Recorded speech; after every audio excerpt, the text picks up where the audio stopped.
ಈ ಶ್ರೀಗಂಧದಲ್ಲಿ ಅತಿ ಹೆಚ್ಚಿನ ಬೆಲೆಗೆ ಮಾರಾಟವಾಗುವಂಥದ್ದು ಈ ಹಾರ್ಟ್ವುಡ್ಡು. ಈ ಒಂದು ಮರದಲ್ಲಿ ಸಿಗೋಂಥದ್ದು ಇದು ಹಾರ್ಟ್ವುಡ್ಡು. ಇದಕ್ಕೆ ಜಾಸ್ತಿ ಉತ್ತಮವಾದ ಬೆಲೆ. ಅದಾದ ನಂತರ ಇದು ಮಧ್ಯಮ ಇರ್ತಕ್ಕಂಥ ಮಿಕ್ಸಿಡ್ ವುಡ್ ಅಂತ ಬರುತ್ತೆ. ಇದು ಸೈಡಾಗಿರ್ತಕ್ಕಂಥ ಬಾರ್ಕುಡ್ ಅಂದರೆ ವೈಟ್ ವುಡ್ಡು.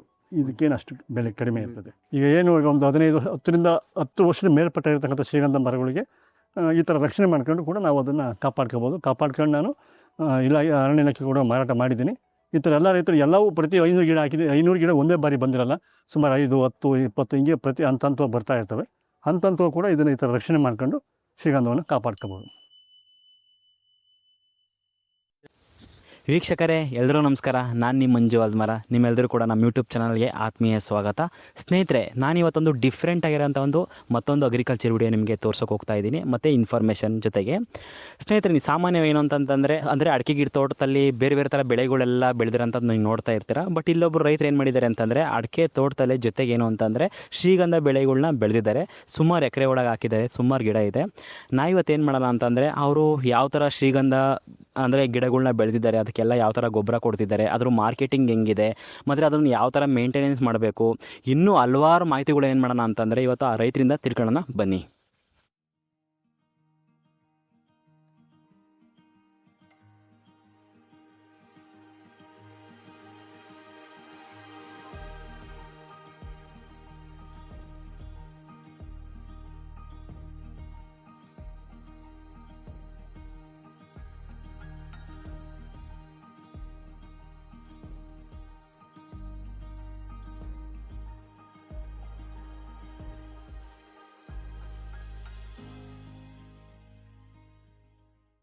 ನಮಸ್ಕಾರ.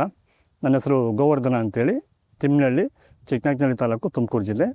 ನಮ್ಮದು ಸುಮಾರು ಒಂದು 10 ಎಕರೆ ಜಮೀನಿದೆ. ಅದರಲ್ಲಿ ಸಾವಯವ ಕೃಷಿ ಮತ್ತು ಸಮಗ್ರ ಕೃಷಿಯನ್ನು ಮಾಡ್ತಾಯಿದ್ವಿ. ಅದರ ಜೊತೆಗೆ ಶ್ರೀಗಂಧ ಕೂಡ, ಅರಣ್ಯ ಕೃಷಿಯಾಗಿ ಶ್ರೀಗಂಧ ಕೂಡ ಬೆಳೀತಾಯಿದ್ದೀನಿ. ಅಡಿಕೆ ತೋಟದಲ್ಲಿ ನಾನು ಅಂತರ ಬೆಳೆಯಾಗಿ ಶ್ರೀಗಂಧನ ಬೆಳೀತಾಯಿದ್ದೀನಿ. ಸುಮಾರಲ್ಲಿ ಒಂದು 8-9 ವರ್ಷದ್ದು ಮರಗಳು ಇವು. ಇಡೀ ತೋಟದಲ್ಲಿ ಕಾಳುಮೆಣಸು ಕೂಡ ಇದೆ, ಶ್ರೀಗಂಧ ಇದೆ, ತೆಂಗು ಎಲ್ಲ ಕೂಡ ಮಿಶ್ರ ಬೆಳೆಯಾಗಿ ಬೆಳೀತಾ ಇದ್ದೀನಿ. ಈ ಶ್ರೀಗಂಧ ಬೆಳೆ ಯಾಕೆ ಬೆಳಿಬೇಕು ಅಂತ ಆಸೆ ಇದ್ದರೆ, ನಮ್ಮ ತೋಟದಲ್ಲಿ ಸ್ವಾಭಾವಿಕ ಬೆಳೆದಿರ್ತಕ್ಕಂಥ ಸುಮಾರು ಒಂದು 15-20 ವರ್ಷದ ಮರಗಳು ತೋಟದ ಒಳಗೆಲ್ಲ ಇದ್ದವು. ಈಗ ಅದ್ರ ಜೊತೆಗೆ ಈಗೆಲ್ಲ ಶ್ರೀಗಂಧ ಸರ್ಕಾರನೇ ಹೇಳಿದೆ, ಶ್ರೀಗಂಧ ಬೆಳೀರಿ, ಶ್ರೀಮಂತರಾಗಿರಿ ಅಂತೇಳಿ 2008ರಲ್ಲಿ ಆದೇಶ ಕೊಟ್ಟಿದೆ. ಜೊತೆಗೆಲ್ಲ ಪ್ರಚಾರ ಮಾಡ್ತಾಯಿದೆ. ಅರಣ್ಯ ಇಲಾಖೆ ಕೂಡ ಮುಖಾಂತರ ಕೂಡ ಸಸಿ ಎಲ್ಲ ಕೊಡ್ತಾಯಿದ್ದಾರೆ. ಯಾಕೆ ನಾವು ಕೂಡ ಅದನ್ನು ಬೆಳಿಬಾರ್ದು ಅನ್ನೋ ಒಂದು ಉತ್ಸುಕತೆ ಬಂತು. ಜೊತೆಗೆ ನಮಗೂ ಅದು ಪ್ರೋತ್ಸಾಹದಾಯಕವಾಗಿ ನಮ್ಮ ತೋಟದಲ್ಲಿ ಸ್ವಾಭಾವಿಕ ಬೆಳೆದಿರ್ತಕ್ಕಂಥ ಹಲವಾರು ಮರಗಳಿದ್ವಲ್ಲ, ಅದನ್ನು ನೋಡ್ಕೊಂಡು ನಾವು ಬೆಳಿಬೋದಲ್ಲ ಅನ್ನೋ ಒಂದು ಧೈರ್ಯ ಮಾಡಿ ನನ್ನ ತೋಟದಲ್ಲಿ ಅದನ್ನು ಯಾಕೆ ಬಯಲಲ್ಲಿ ಮಾಡಬೇಕಾಯಿತು. ಆದರೆ ನಾನು ಅಡಿಕೆ ತೋಟದಲ್ಲಿ ಯಾಕೆ ಬೆಳಿಬಾರ್ದು, ನಮ್ಮ ಜಾಗದ ಕಮ್ಮಿ ಇರೋದ್ರಿಂದ ಇಲ್ಲೇ ಬೆಳಿಬೇಕು ಅನ್ನೋ ಉದ್ದೇಶಕ್ಕೆ ನಾನು ಅಡಿಕೆ ತೋಟದಲ್ಲೇ ಬೆಳೆದಿದ್ದೀನಿ. ತುಂಬ ಚೆನ್ನಾಗಿ ಬಂದಿದೆ ನೋಡಿರಿ. 7ರಿಂದ 8 ವರ್ಷದ್ದು ಸಸಿಗಳಿವು ತುಂಬ ಚೆನ್ನಾಗಿ ಬೆಳೀತಾ ಇದೆ. ನಮ್ಗೆ ಯಾವುದೇ ರೀತಿ ಅಡಿಕೆನೂ ಕೂಡ ತೊಂದರೆ ಇಲ್ಲ, ಅಡಿಕೆಗೂ ತೊಂದರೆ ಆಗ್ತಾಯಿಲ್ಲ, ಶ್ರೀಗಂಧನೂ ಕೂಡ ಚೆನ್ನಾಗಿ ಬರ್ತಾ ಇದ್ದಾವೆ. ಈಗ ಇದರಿಗೆ ಶ್ರೀಗಂಧಕ್ಕೆ ಬೇರೆ ಇನ್ನೊಂದು ಮಧ್ಯಂತರ ಬೆಳೆಯಾಗಿ ಬೇರೆ ಸಪೋರ್ಟಿವ್ ಗಿಡ ಆಗಿ ಬೆಳಿಬೇಕಾಯಿತು. ಅದ್ರ ಬದಲು ಅಡಿಕೆ ತೆಂಗುನೇ ಕೂಡ ನಮಗೆ ಇದು ಇಲ್ಲಿ ಅನುಕೂಲ ಆಗ್ತಾಯಿದೆ ಅಂತ ಹೇಳಲಿಕ್ಕೆ ಇಷ್ಟಪಡ್ಬೋದು. ಜೊತೆಗೆ ನಮ್ಮದು ಜೀರಾ ಕಲ್ಟಿವೇಷನ್ ಒಂದು ಸುಮಾರು ಒಂದು 20-22 ವರ್ಷ ಆಗಿದೆ ನಾವು ಕಲ್ಟಿವೇಷನ್ ಮಾಡಿ. ಹಾಗಾಗಿ ಅದು ಕೂಡ ನಮಗೆ ಶ್ರೀಗಂಧಕ್ಕೆ ಮುಖ್ಯವಾಗಿ ಬೆಂಬಲ ಕೊಡ್ತಾಯಿದೆ ಅಂತ ಹೇಳಲಿಕ್ಕೆ ನಾನು ಇಷ್ಟಪಡ್ತೀನಿ. ಅದ್ರ ಜೊತೆ ನನ್ನದು ಕಟಾವು ಕೂಡ ಏನೀಗ ನಮಗೆ ಇದರಲ್ಲಿ ರೈತರು ಹೇಳ್ತಾರೆ ಇದನ್ನು ಯಾವ ಅಂತರದಲ್ಲಿ ಬೆಳಿಬೇಕು ಅಂತೇಳಿ. ಅಂತರ ಇದಕ್ಕೆ ಸುಮಾರು ಒಂದು 12, ಕನಿಷ್ಠ 12 15 ಅಡಿ ನೇರ ಬೇಕಾಗುತ್ತೆ. ಒಂದು ಗಿಡದಿಂದ ಒಂದು ಗಿಡಕ್ಕೆ ನಾವು ಅಂತರ ನೋಡ್ಕೊಂಡ್ರೆ 15ರಿಂದ 12 ಅಡಿ ಅಂತರ ಒಂದು ಶ್ರೀಗಂಧ ಮರಕ್ಕೆ ಸಸಿಗೆ ಇಡಬೇಕಾಗತ್ತೆ. ಸುಮಾರು ಅದಕ್ಕೆ ಮೊದಲ 1 ವರ್ಷ ಸಾಕು ಅದನ್ನು ನೀರುಣಿಸಿ ಕಾಪಾಡಿದರೆ. ಅದಾದ ನಂತರ ಅದ್ರ ಪಾಡಿಗೆ ಅದು ತುಂಬ ಗಟ್ಟಿ ಗಿಡ, ಇದು ಬೇರೆ ಥರದ ಗಿಡ. ಒಂದು ಸತಿ ಅದು ಬೇರೆ ಹೊಡ್ಕೊಂಡು 1 ವರ್ಷ ಕಾಪಾಡ್ಕೊಂತು ಅಂತಂದರೆ ಮತ್ತು ಅದು 15 ವರ್ಷ ಏನು ನೀರನ್ನು ಕೇಳೋದೇ ಇಲ್ಲ. ಯಾವುದೇ ರೀತಿ ಇದಕ್ಕೆ ವಿಶೇಷವಾದ ಮೇಲ್ಗೊಬ್ಬರ ಕೊಡೋವಂಥದ್ದು ಆ ಥರದ್ದು ಏನು ಬೇಕಿಲ್ಲ. ಏನು ಭೂಮಿಯಲ್ಲಿ ಸಿಗ್ತಕ್ಕಂಥ ತ್ಯಾಜ್ಯಗಳು ಅಥವಾ ತೋಟಕ್ಕೆ ಏನು ಬಳಸ್ತಾ ಇರ್ತಾರೋ ಅದೇ ಗೊಬ್ಬರ ಸಾಕು ಬಿಟ್ಟರೆ ಬೇರೆ ವಿಶೇಷವಾಗಿ ಅದಕ್ಕಾಗಿ ಏನು ಕೊಡೋಂಥದ್ದೇನು ಬೇಕಿಲ್ಲ. ಇದು ಶ್ರೀಗಂಧದಲ್ಲಿ ಒಂದು ಇರ್ತಕ್ಕಂಥ ಒಂದು ಒಳ್ಳೆಯ ಗುಣ. ಈಗ ಇದು ಬೆಳೆಯೋದು ಸುಲಭ ಬೆಳೆದ್ಬಿಡ್ಬೋದು. ಕಟಾವಿಗಿನ ಮುಂಚೆ ಒಂದು ಸ್ವಲ್ಪ ಮುಂದೆ ಹೋಗೋದಾದರೆ ರಕ್ಷಣೆ ವಿಷಯದಲ್ಲಿ ಸ್ವಲ್ಪ ತುಂಬ ಎಲ್ಲರೂ ಜನ ಸಾಮಾನ್ಯವಾಗಿ ಎದುರ್ತಾರೆ. ಜೊತೆಗೆ ಎದುರಿಸ್ತಾ ಇದ್ದಾರೆ. ನೋಡಪ್ಪ, ಸ್ಟೇಷನ್ ಹತ್ರನೇ ಬಿಡ್ತಾಯಿಲ್ಲ, SP ಆಫೀಸ್ ಹತ್ರ ಬಿಡ್ತಾಯಿಲ್ಲ, ನೀನು ಉಳಿಸ್ಕೊತೀಯ ಅಂತೇಳಿ ನನ್ನೇ ಕೂಡ ನಮ್ಮೂರಲ್ಲೇ ಕೂಡ ಕಳ್ಳರಿಗೆ ಬಳಸ್ತಾ ಇದೆಯಾ ನೀನು, ನಿನಗಲ್ಲ ಇದು ಕಳ್ಳರಿಗೆ ಅವ್ರು ಬದುಕಕ್ಕೆ ಬಳಸ್ತಾ ಇದೆಯಾ ಅಂತೇಳಿ ನನ್ನ ಕೂಡ ಅಂದರು. ಆದರೂ ಕೂಡ ಅದನ್ನೇನು ಎದುರದಲ್ಲೇ ನಾನು ಬೆಳೆಸ್ತಾ ಇದ್ದೀನಿ. ಜೊತೆಗೆ ಒಂದನ್ನು ಮಾರಾಟ ಮಾಡಿದ ಮೇಲೆ ನನಗೆ ಗೊತ್ತಾಯಿತು ಶ್ರೀಗಂಧ ಯಾಕೆ ಇದು ರಾಜವೃಕ್ಷ ಅಂತೇಳಿ ಅವತ್ತಿನ ಕಾಲದಲ್ಲಿ ಇದನ್ನು ನಿರ್ಧಾರ ಮಾಡಿರಂತೆ. ಅದರಲ್ಲಿ ಒಂದು ತೊಗಟೆಯಿಂದ ಹಿಡಿದು ಒಂದು ಬೇರಿನಿಂದ ಹಿಡಿದು ಪ್ರತಿಯೊಂದು ಕೂಡ ಒಂದು ಲಾಭದಾಯಕ. ಏನೀಗ ಸಸಿ ಈ ಎಲೆ ನೋಡ್ತಾ ಇದ್ರೆ, ಆ ಎಲೆ ತುದಿನಲ್ಲೂ ಕೂಡ ಆರೋಗ್ಯದಾಯಕದಂಥ, ಮತ್ತು ಏನು ಈಗ ಅಡುಗೆ ಊಟದಲ್ಲಿ ಕಾಯಿ ಪಲ್ಯ ಥರ ಕೂಡ ಈ ಎಲೆನ ಬಳಸ್ಬೋದು ಅಂತೇಳಿ ನಾವೆಲ್ಲ ತಿಳ್ಕೊಂಡಿದ್ವಿ. ಜೊತೆಗೆ ಬೀಜದಿಂದಲೂ ಕೂಡ ನಾವು ಅದನ್ನು ನಮ್ಮ ಅಖಿಲ ಕರ್ನಾಟಕ ಶ್ರೀಗಂಧ ಬೆಳೆಗಾರರ ಸಂಘದ ಮುಖಾಂತರ ಈ ಬೀಜದಲ್ಲಿ ಕೂಡ ಎಣ್ಣೆ ತೆಗೆದು ಅದನ್ನು ಕೂಡ ಸೌಂದರ್ಯವರ್ಧಕವಾಗಿ ಬಳಸ್ಬೋದು, ಅಥವಾ ಜೊತೆಗೆ ಔಷಧಿ ಗುಣ ಇದೆ, ಔಷಧಿ ಕೂಡ ಬಳಸ್ಬೋದು ಅಂತ ಈಗ ಒಂದು ಅನ್ವೇಷಣೆಯಲ್ಲಿ ನಾವು ತೊಡಗಿದ್ದಾರೆ ನಮ್ಮ ಸಂಘದ ಮುಖಾಂತರ. ಹೀಗಾಗಿ ಹಲವಾರು ರೀತಿ ಇರತಕ್ಕಂಥ ಈ ಶ್ರೀಗಂಧದಲ್ಲಿ ನಮಗೆ ಉಪಯೋಗ ಇದೆ. ಪ್ರತಿಯೊಂದು ಭಾಗನೂ ಕೂಡ ನಮಗೆ ಅನುಕೂಲ ಆಗ್ತಾಯಿದೆ. ಜೊತೆಗೆ ಮಾರುಕಟ್ಟೆ ಸಿಗುತ್ತೆ ಅನ್ನೋ ಒಂದು ಧೈರ್ಯದ ಮೇಲೆ ನಾನು ಕೂಡ ಬೆಳೀತಾ ಇದ್ದೀನಿ. ಅದಲ್ಲದೆ ನಾನು ಸ್ವಾಭಾವಿಕ ಬೆಳೆದಂಥ ಮರವನ್ನು ನಾನು ಯಾವಾಗ ಅರಣ್ಯ ಇಲಾಖೆಗೆ ನಾನು ನೇರವಾಗಿ ಅದನ್ನು ಬೆಳೆಯೋದಕ್ಕೆ ಯಾವುದೇ ರೀತಿ ಅನುಮತಿ ಏನು ಇಲ್ಲ. ಇಲಾಖೆಯಿಂದ ಸಸಿ ತಂದು ನಾವು ನಮ್ಮ ತೋಟದಲ್ಲಿ ಬೆಳ್ಕೋಬೋದು. ಕಟಾವಿಗೆ ಬಂದಾಗ ಮಾತ್ರ, ಕಟಾವಿಗೆ ಅಂದರೆ ನನ್ನ ಅನುಭವದಲ್ಲಿ ನಾನು ಮಾಡಿದ್ದು ಒಂದು ಕನಿಷ್ಠ 20 ವರ್ಷ ಇದ್ದರೆ ಮಾತ್ರ ನೀವು ಆ ಶ್ರೀಗಂಧದಲ್ಲಿ ಏನಾರು ಅದನ್ನು ದುಡ್ಡು ನೋಡಲಿಕ್ಕೆ ಅಥವಾ ಬೆಳೆಸಿದ್ದಕ್ಕೆ ನೀವು ಕಾಪಾಡಿದ್ದು ಅದನ್ನೆಲ್ಲ ಹೋಲಿಸ್ಕೊಂತ ಹೋದರೆ ಏನಾರು ಒಂದು 20 ವರ್ಷ ಆದರೆ ನಿಮಗೆ ಒಂದು ಪರಿಪೂರ್ಣವಾದಂಥ ಬೆಲೆ ಸಿಗುತ್ತೆ ಅಂತ ಹೇಳಲಿಕ್ಕೆ ನಾನು ಇಷ್ಟಪಡ್ತೀನಿ. ಶ್ರೀಗಂಧವನ್ನು ಸುಮಾರು 15 ವರ್ಷಕ್ಕೆ 10 ವರ್ಷಕ್ಕೆ ಕಡಿದ್ರೆ ಸುಮ್ಮನೆ ಅದ್ರ ಲೇಬರ್ ಕಾಸ್ಟು ಕೂಡ ನಿಮಗೆ ಏನು ಹುಟ್ಟೋದಿಲ್ಲ. ಕನಿಷ್ಠ 20 ವರ್ಷ ಆದರೆ ನೀವು ಬೆಳೆದಿದ್ದಕ್ಕೆ ಏನಾರ ನಿಮಗೆ ಫಲಿತಾಂಶ, ಲಾಭ ಅಥವಾ ನಿಮ್ಮ ಖರ್ಚು ವೆಚ್ಚ ಎಲ್ಲದೂ ಕೂಡ ಏನು ಅಡಿಕೆ ಶ್ರೀಗಂಧ ಬೆಳೆದು ಶ್ರೀಮಂತರಾಗಿ ಅಂತ ಹೇಳ್ತಾರೆ, ಆ ನಂತರ ಅದು ಅಭಿವೃದ್ಧಿ ಆಗುತ್ತೆ ಅಂತ ಅಥವಾ ಸಿಗುತ್ತೆ ಅಂತ ಹೇಳಲಿಕ್ಕೆ ನಾನು ಇಷ್ಟಪಡ್ತೀನಿ. ಕನಿಷ್ಠ 20 ವರ್ಷನಾರ ಬೇಕೇ ಬೇಕು. ಈಗ ಅಡಿಕೆ ತೋಟದಲ್ಲಿ ಬೆಳೆದಂಥ ಕಾಲದಲ್ಲಿ 2 ವರ್ಷ ಎಕ್ಸಸ್ ಆಗ್ಬೋದು, ನೀರಾವರಿ ಮೂಲಕ ಇರುತ್ತೆ. ಇದು ಅದನ್ನು ಒಂದು ಮೂಗು ಇದ್ದಾರೆ, ಬಯಲಲ್ಲಿ ಬೆಳಿಬೇಕು, ಡ್ರೈ ಮಾಡಬೇಕು ಅಂತ ಹೇಳ್ತಾರೆ. ಹೌದು, ಅದು ಸತ್ಯನೇ. ಈ ನಮ್ಮ ತೋಟದಲ್ಲಿ ಬೆಳೆದಾಗ 5 ವರ್ಷ ಎಕ್ಸ್ಟ್ರಾ ತಾಳಿ ಬಿಡಿ, ತೊಂದರೆ ಇಲ್ಲ. 22, 22, 24 ವರ್ಷ, 25 ವರ್ಷಕ್ಕೆ ನಾವು ಕಟಾವು ಮಾಡ್ಕೊಳ್ಳೋಣ.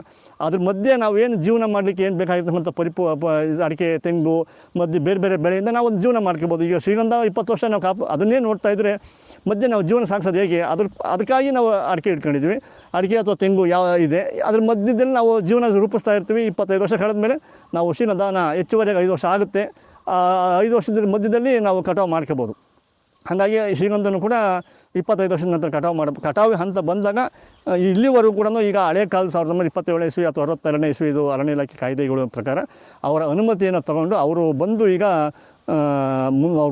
ದಾಖಲೆ ಕೊಡಬೇಕು. ದಾಖಲೆಯನ್ನು ಪಹಣಿ ಮೇಲೆಲ್ಲ ಅದು ಎಂಟ್ರಿ ಇರಬೇಕು. ಅದಾದಮೇಲೆ ಅದನ್ನು ನೋಡಿ ಇಲಾಖೆಯವರು ಅನುಮತಿ ಕೊಡ್ತಾರೆ. ಅನುಮತಿ ಕೊಟ್ಟಮೇಲೆ ಅವರು ಕಟಾವು ಮಾಡಿಸಿ ನಾವೆಲ್ಲಿಗೆ ಇಷ್ಟಪಡ್ತೀವಿ. ಈಗ ನಾವು ಇದುವರೆಗೂ ಸರ್ಕಾರಿ ಸ್ವಾಮ್ಯದಾಗಿರ್ತಕ್ಕಂಥ ಅರಣ್ಯ ಡಿಪೋ ಇದೆ, ಅಥವಾ ಅದಲ್ಲದೆ ಮೈಸೂರು ಸ್ಯಾಂಡಲ್ ಕಂಪನಿ ಇದೆ, ಅದಲ್ಲದೆ ಹ್ಯಾಂಡಿಕ್ರಾಫ್ಟ್ಸ್ ಅಂದರೆ ಕರಕುಶಲ ಮಾಡ್ತಕ್ಕಂಥ ಒಂದು ಸಂಸ್ಥೆ ಇದೆ. ಆ 3 ಸಂಸ್ಥೆಗಳಿಗೆ ನಮ್ಮ ರಾಜ್ಯದಲ್ಲಿ ಈಗ ಇಲ್ಲಿವರೆಗೂ ಮಾರಾಟ ಮಾಡಲಿಕ್ಕೆ ಅವಕಾಶ ಇದೆ ಸರ್ಕಾರದ ಮಟ್ಟದಲ್ಲಿ.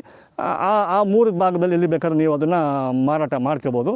ಅದಲ್ಲದೆ ನಮ್ಮ ಈಗ ಅಖಿಲ ಕರ್ನಾಟಕ ಶ್ರೀಗಂಧ ಬೆಳೆಗಾರರ ಸಂಘದಲ್ಲಿ ನಾವು ಈಗ ಏನು ಅಕಸ್ಮಾತ್ ಯಾವುದೋ ಈಗ ನಾನು ಬೆಳೆದಿರ್ತೀನಿ, ಮಧ್ಯದಲ್ಲಿ ಕಳ್ತನ ಆಗಿಬಿಡುತ್ತೆ, ಅದನ್ನು ಯಾವುದೇ ರೀತಿ ನಾವು ಅದನ್ನು ನಿರ್ವಹಣೆ ಇಟ್ಕೊಳ್ಳೋಕ್ಕಾಗಲ್ಲ, ಮಾರಾಟ ಮಾಡೋಕ್ಕಾಗಲ್ಲ. ಅಂಥ ಸಂದರ್ಭದಲ್ಲಿ ಏನಾಯಿತು, ನಮ್ಮ ಸಂಘದ ಒಂದು ದೊಡ್ಡ ಧ್ಯೇಯ ಆಗಿ ನಮ್ಮ ಅಧ್ಯಕ್ಷರು ಮತ್ತು ಉಪಾಧ್ಯಕ್ಷರು ಎಲ್ಲ ಸಹಕಾರದೊಂದಿಗೆ ಶ್ರೀಗಂಧನ ನಾವು ಮೌಲ್ಯವರ್ಧನೆ ಮಾಡ್ತಾಯಿದ್ವಿ.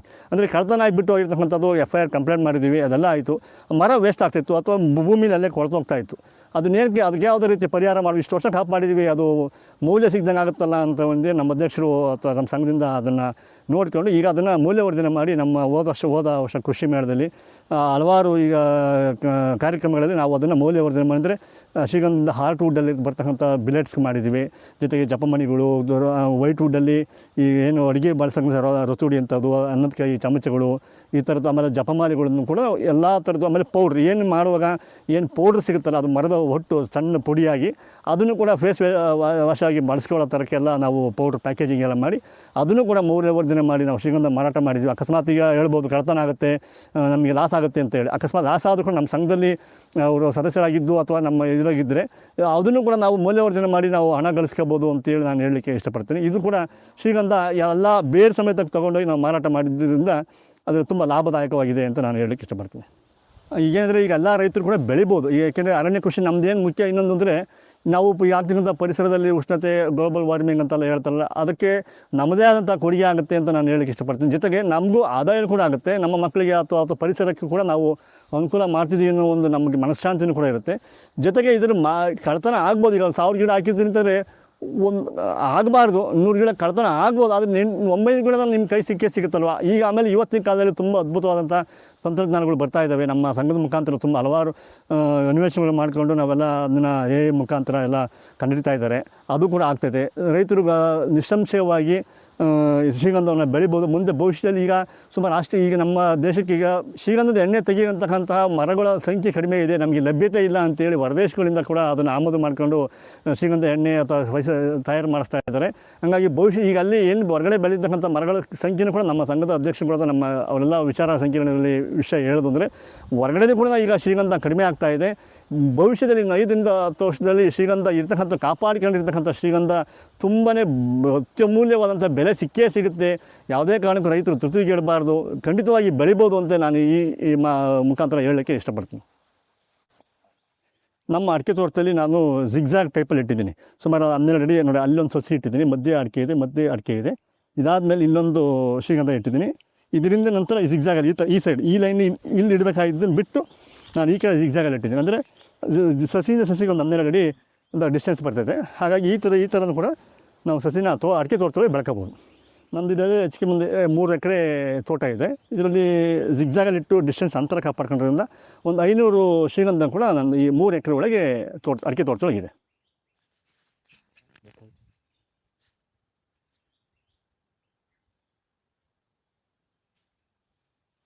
ಈಗ ಏನು ಈಗ ಒಂದು 10 ವರ್ಷದ ಮೇಲ್ಪಟ್ಟ ಇರತಕ್ಕಂಥ ಶ್ರೀಗಂಧ ಮರಗಳಿಗೆ ಈ ಥರ ರಕ್ಷಣೆ ಮಾಡ್ಕೊಂಡು ಕೂಡ ನಾವು ಅದನ್ನು ಕಾಪಾಡ್ಕೊಂಡು ನಾನು ಅರಣ್ಯ ಇಲಾಖೆ ಕೂಡ ಮಾರಾಟ ಮಾಡಿದ್ದೀನಿ.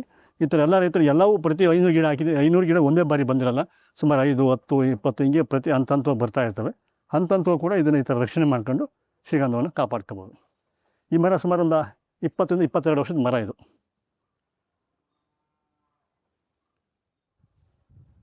ಇದು ನೋಡಿ, ನಂದು ಕರ್ತನಾಗಿ ಬಿಟ್ಟು ಹೋಗಿರ್ತಕ್ಕಂಥ ಮರ ಇದು. ನಾವು ಇದನ್ನು ಮೌಲ್ಯವರ್ಧನೆ ಮಾಡಿ ಮಾರಾಟ ಮಾಡಿದ್ದು. ಸುಮಾರು ಒಂದು 23 ವರ್ಷದ್ದು ವಯಸ್ಸಿನ ಮರ ಇದು. ಇದು ಅಷ್ಟು ಕೂಡ ಹಾರ್ಟ್ವುಡ್ ಮರ ಇದು. ಈ ಭಾಗ ಇರ್ತಕ್ಕಂಥದ್ದೆಲ್ಲ ಹಾರ್ಟ್ವುಡ್ ಬಂದಿದೆ. ಈ ಭಾಗ ಪೂರ್ತಿ ಮಿಕ್ಸ್ಡ್ ವುಡ್. ಇದರಲ್ಲಿ ಕನಿಷ್ಠವಾಗಿ ಇದು ವೈಟ್ ವುಡ್ ಇದೆ. ಈ ಭಾಗ ಮಾತ್ರ ಏನಿಲ್ಲಿ ಈ ಭಾಗ ಇದೆ ಸೈಡ್ ಇದೆಯಲ್ಲ, ಇದು ಮಾತ್ರ ಕನಿಷ್ಠ ಇದು ವೈಟ್ ವುಡ್ಡು. ಇದು ಫುಲ್ ಹಾರ್ಟ್ವುಡ್ ಇದು. ಈ ಭಾಗ ಇದೆಲ್ಲ ಹಾರ್ಟ್ವುಡ್ಡು. ಈ ಮಧ್ಯೆ ಎರಡರ ಮಧ್ಯೆ ಬರೋಂಥದ್ದು ಇದು ಮಿಕ್ಸ್ಡ್ ವುಡ್ಡು. ಇದು ನೋಡಿ, ಸುಮಾರು ಒಂದು 4 ಇಂಚ್ ಗಾತ್ರ ಅಥವಾ 5 ಇಂಚ್ ಗಾತ್ರದಲ್ಲಿ ಇದೊಂದು 20 ತುಂಬಾ ಚೆನ್ನಾಗಿ ಒಳ್ಳೆ ಸುಗಂಧವಾದಂಥ ವಾಸನೆ ಬರ್ತಾ ಇದೆ. ಬೇಕಾದ್ರೆ ವಾಸನೆ ಬಂದು ನೋಡ್ಬೋದು, ತುಂಬ ಚೆನ್ನಾಗಿದೆ. ಅಂದರೆ ಎಲ್ಲ ಪಾರ್ಟ್ಸ್ಗಿಂತ ಮೇನ್ ಇದೆ. ಈ ಶ್ರೀಗಂಧದಲ್ಲಿ ಅತಿ ಹೆಚ್ಚಿನ ಬೆಲೆಗೆ ಮಾರಾಟವಾಗುವಂಥದ್ದು ಈ ಹಾರ್ಟ್ವುಡ್. ಈ ಒಂದು ಮರದಲ್ಲಿ ಸಿಗೋಂಥದ್ದು ಇದು ಹಾರ್ಟ್ವುಡ್ಡು. ಇದಕ್ಕೆ ಜಾಸ್ತಿ ಉತ್ತಮವಾದ ಬೆಲೆ. ಅದಾದ ನಂತರ ಇದು ಮಧ್ಯಮ ಇರ್ತಕ್ಕಂಥ ಮಿಕ್ಸ್ಡ್ ವುಡ್ ಅಂತ ಬರುತ್ತೆ. ಇದು ಸೈಡಾಗಿ ಇರ್ತಕ್ಕಂಥ ಬಾರ್ಕುಡ್ ಅಂದರೆ ವೈಟ್ ವುಡ್ಡು. ಇದಕ್ಕೇನು ಅಷ್ಟು ಬೆಲೆ ಕಡಿಮೆ ಇರ್ತದೆ. ಮುಖ್ಯವಾಗಿ ಹಾರ್ಟ್ವುಡ್ಡು ಮೊದಲಾಗಿ ಪಾರಂಪರ್ಯವಾಗಿ ಏನೀಗ ಔಷಧೀಯ ಗುಣವಾಗಿ ಬಳಸ್ತಾರೆ, ಆಯುರ್ವೇದದಲ್ಲಿ ಔಷಧೀಯ ಗುಣವಾಗಿ ಬಳಸ್ತಾರೆ. ಅದಲ್ಲದೇ ಮುಖ ತ್ವಚೆ ಕೂಡ ಸೌಂದರ್ಯವರ್ಧಕವಾಗಿ ಬಳಸ್ತಾರೆ, ಅಥವಾ ಪೂಜೆ ಪುನಸ್ಕಾರಗಳನ್ನು ಕೂಡ ಈ ಹಾರ್ಟ್ವುಡ್ಡನ್ನ ಬಳಸ್ತಾರೆ. ಮತ್ತು ಹಲವಾರು ಇದು ಔಷಧಿ ಗುಣಕ್ಕಾಗಿ ಇದಂಥ ರಿಸರ್ಚ್ ಸೆಂಟ್ರ್ ಕೂಡ ಸುಮಾರು ಜನ ಇದನ್ನು ತೊಗೊಂಡೋಗ್ತಾರೆ. ಅದಲ್ಲದೆ ಈ ಮಿಕ್ಸ್ಡ್ ವುಡ್ಡು ಏನೀಗ ಪೂಜೆಗೆ ಕೂಡ ಬಳಸ್ಕೋಬೋದು. ವೈಟ್ ವುಡ್ಡು ಕೂಡ ಈ ಅಲಂಕಾರಿಕ ವಸ್ತುಗಳಾಗಿ ಏನು ಋತುಡಿ ಇರ್ಬೋದು ಅಥವಾ ಗೊಂಬೆ ಇರ್ಬೋದು, ಆ ಥರ ಅಲಂಕಾರಿಕ ವಸ್ತುಗಳು ಕೂಡ ವೈಟ್ ವುಡ್ಡಲ್ಲಿ ಮಾಡ್ಬೋದು. ಮುಖ್ಯವಾಗಿ ಮ್ಯಾಕ್ಸಿಮಮ್ ಇದನ್ನು ಹಾರ್ಟ್ವುಡ್ಡನ್ನು ಔಷಧೀಯ ಗುಣವು ಪ್ಲಸ್ ಅಲಂಕಾರಿಕವಾಗಿ ಸೌಂದರ್ಯವರ್ಧಕವಾಗಿ ಇದನ್ನು ಬಳಸ್ತಾ ಇದ್ದಾರೆ. ಇದು ತುಂಬ ನೂರಾರು ಥರದ ವಿಶೇಷವಾದಂಥ ಪರಿಕರಗಳಂದ್ರೆ ಇದು ಉತ್ಪನ್ನಗಳನ್ನು ಮಾಡ್ತಾರೆ ಹಾರ್ಟ್ವುಡ್. ಇದು ಅತ್ಯಂತ ಬೆಲೆಭರಿತವಾದ್ದು ಔಷಧಿ ಗುಣ ಇರತಕ್ಕಂಥ ಒಂದು ಮರ ಅಂತ ಹೇಳಲಿಕ್ಕೆ ಇಷ್ಟಪಡ್ತೀನಿ. ವೀಕ್ಷಕರೇ, ನಮ್ಗೆ ಇಲ್ಲಿವರೆಗೂ ಕೂಡ ಸುದೀರ್ಘವಾಗಿ ಗೋವರ್ಧನಣ್ಣ ಅವರೆಲ್ಲ ಏನೆಲ್ಲ ಕೃಷಿ ಮಾಡಿದ್ದಾರೆ, ಇವರು ಮಾಡಿರೋಂಥ ಕೃಷಿ ಎಷ್ಟೋ ಜನ ರೈತರಿಗೆ ಮಾದರಿ ಅಂತ ಹೇಳ್ಬೋದು. ಅವರ ಮಾತಾಡ್ತಿರೋಂಥ ಮಾತುಗಳಲ್ಲಿ ನನಗೇನಂದ್ರೆ ಅವ್ರ ಅನುಭವ ಗೊತ್ತಾಗ್ತಾ ಇದೆ. ಸ್ನೇಹಿತರೆ, ನೀವು ಯಾರನ್ನ ಕೂಡ ನಿಮ್ಗೆ ಆಸಕ್ತಿ ಇದ್ದು ನೋಡಬೇಕು ಅಂತ ಹೇಳಿದ್ರೆ ಗೋವರ್ಧನ ಕಾಂಟ್ಯಾಕ್ಟ್ ಮಾಡಿಬಿಟ್ಟು ನೀವು ಬರ್ಬೋದು. ಬೇಕಾದರೆ ಹಣ ನಮ್ಗೆ ಇಲ್ಲಿವರೆಗೂ ಕೂಡ ಶ್ರೀಗಂಧ ಆಗಿರ್ಬೋದು, ಮತ್ತು ನಿಮ್ಮದು ಸಂಪೂರ್ಣ ತೋಟ ಏನು ಅಂದರೆ ಯಾವುದೇ ರಾಸಾಯನಿಕ ಇಲ್ಲದಲೇ ನೀವು ಏನಂದರೆ ಜೀವಾಮೃತಗಳನ್ನ ಬಳಸಿ ಮಾಡಿರೋಂಥದ್ದು ನಿಜವಾಗ್ಲೂ ಕೂಡ ತುಂಬ ರೈತರುಗಳಿಗೊಂದು ಮಾದರಿ ಅಂತ ಹೇಳ್ಬೋದು. ನಮ್ಗೆ ಇಲ್ಲಿವರೆಗೂ ಏನು ಅಂತಂದರೆ ನಿಮ್ಮ ಸಂಪೂರ್ಣವಾಗಿ ನಿಮ್ಮ ಕೃಷಿ ಬಗ್ಗೆ ನಮಗೆ ತೋರ್ಸಂಗೆ ಕೊಟ್ಟಿದ್ದಕ್ಕೆ, ಮಾಹಿತಿ ಕೊಟ್ಟಿದ್ದಕ್ಕೆ ನೀವು ನಮ್ಮ ಚಾನಲ್ನ ಪರವಾಗಿ ನಿಮಗೆ ಪ್ರೀತಿಯ ಧನ್ಯವಾದಗಳನ್ನ. Thank you. ನಮಸ್ತೆ. ಇದಿಷ್ಟು ಕೂಡ ಈ ವಿಡಿಯೋ ಆಗಿತ್ತು. ಈ ವಿಡಿಯೋ ನಿಮಗೆ ಇಷ್ಟ ಆಗಿತ್ತು ಅಂತಂದರೆ ಲೈಕ್ ಮಾಡಿ, ಕಮೆಂಟ್ ಮಾಡಿ, ಶೇರ್ ಮಾಡಿ. ಮಿಸ್ ಮಾಡದೆ ನಮ್ಮ ಚಾನಲ್ ಯಾರನ್ನ ಸಬ್ಸ್ಕ್ರೈಬ್ ಮಾಡಿಲ್ಲ ಸಬ್ಸ್ಕ್ರೈಬ್ ಮಾಡ್ಕೊಳ್ಳಿ. ಇನ್ನಷ್ಟು ವಿಡಿಯೋಗಳನ್ನ ನಿಮ್ಮ ಮುಂದೆ ತರೋಕ್ಕೆ ನಮಗೂ ಒಂದು ಪ್ರೇರಣೆ ಆಗುತ್ತೆ ಅಂತ ಹೇಳ್ತಾ ಈ ವಿಡಿಯೋನ ಇಲ್ಲಿಗೆ ಮುಗಿಸ್ತೀನಿ. ನಮಸ್ಕಾರ.